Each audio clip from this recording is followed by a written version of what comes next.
ينفذ المخالفة، يعطيه بوبو تراوري لإذن بالتنفيذ أرضية يا ساس، والهدف الأول جول من يان ساس مع مطلع الدقيقة 27.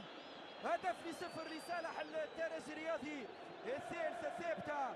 الفاس الأولاني كرة تمشي 6 متر، الفاس الثاني يتصدى الحارس، ويان ساس باحتفال جديد في ثالث تونتاتيف يتمكن من افتتاح النتيجة. روتري من يوسف البليلي ناس لبوشنيبة.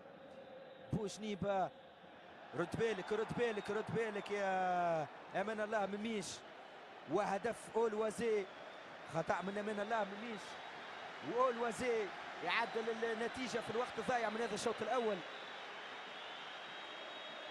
والتشجيع الحقيقة في من جماهير الترجي بعد الخطأ الأخير من امان الله مميش، تصفيق من جماهير